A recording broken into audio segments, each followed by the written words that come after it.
Bismillahirrahmanirrahim. Assalamualaikum warahmatullahi wabarakatuh.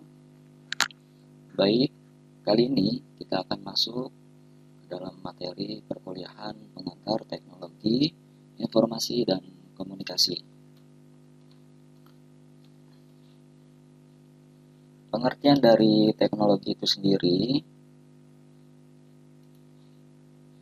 adalah cara di mana kualitas hidup manusia ditingkatkan dengan pengenalan produk baru yang berhubungan dengan penciptaan, penggunaan secara teknis yang memiliki keterkaitan kehidupan masyarakat dan lingkungan dengan tujuan atau memecahkan suatu permasalahan yang ada.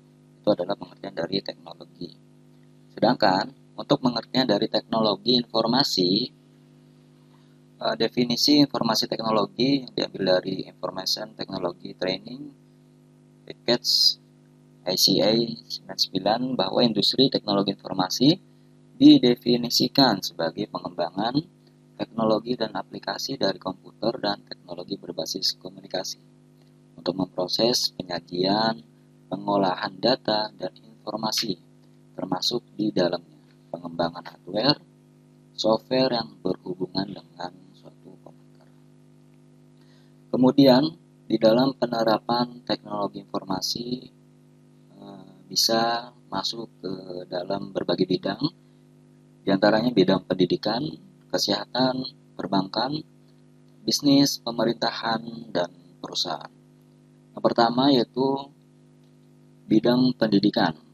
Penerapan teknologi di bidang pendidikan yaitu teknologi pembelajaran terus mengalami perkembangan seiring perkembangan zaman.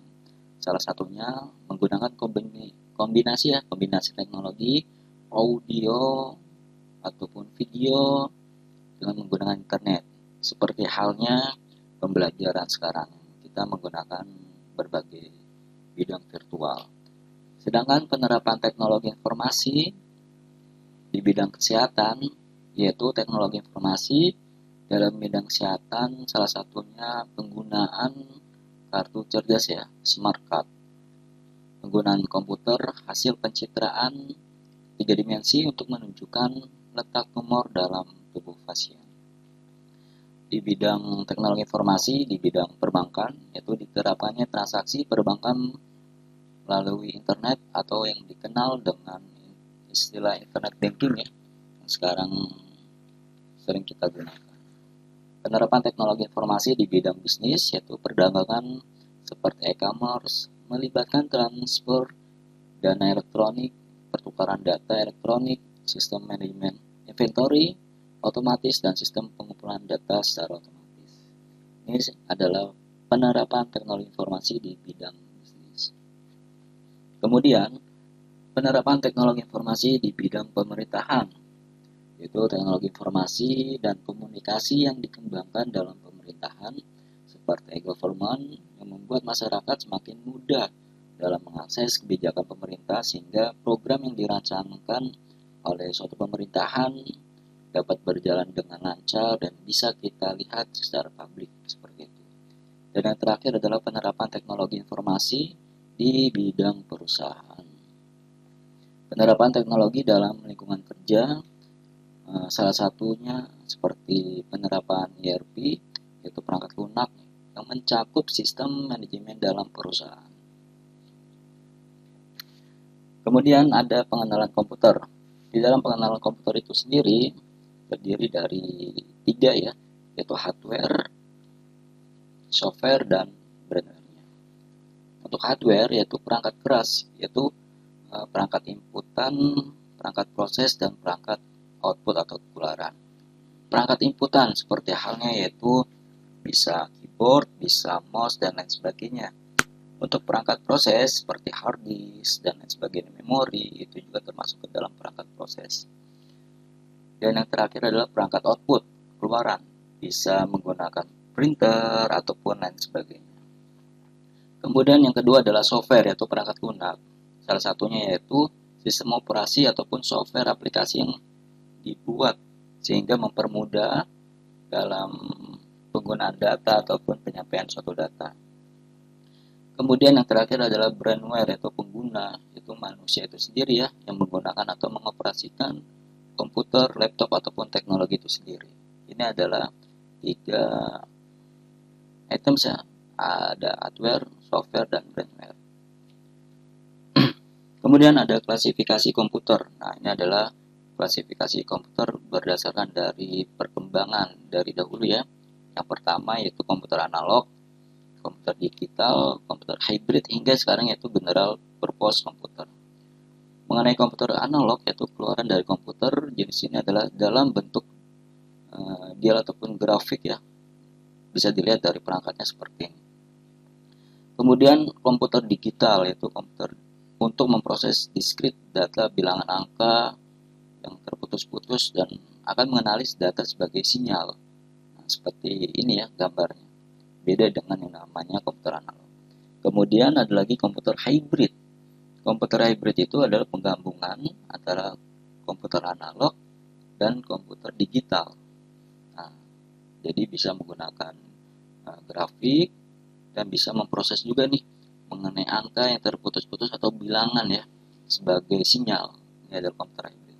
Dan kemudian yang kita gunakan hingga sekarang itu general purpose komputer, yaitu komputer digital, misalnya komputer yang kita gunakan di dalam berbagai bidang pendidikan ataupun bidang bisnis ya, seperti ini. Ini adalah klasifikasi komputer dari analog, komputer digital, komputer hybrid, hingga general purpose komputer. Kemudian ada generasi komputer. Generasi yang pertama yaitu dari tahun 1945 hingga 1959, yaitu diantaranya karakteristiknya menggunakan tabung hampa yaitu vacuum tube. Jumlah tabungnya itu lumayan besar, kurang lebih yaitu 18.000 tabung hampa. Berat tabung hampanya kurang lebih 30 ton. Banyak mengeluarkan panas dan kecepatan proses masih rendah, sehingga penyimpanan data masih terbatas. Ini adalah karakteristik dari generasi komputer pertama. Kemudian selanjutnya generasi komputer yang kedua dari tahun 1959 hingga 1965. Kriterianya sebagai berikut, yaitu menggunakan transistor atau yang disebut juga solid state device, dan secara fisik makin ringan dan kecil dibandingkan generasi yang pertama, dan penggunaan memori ataupun storage semakin besar. Proses lebih cepat, mulai digunakannya online data processing, dan mulai digunakan penyimpanan atau disk storage.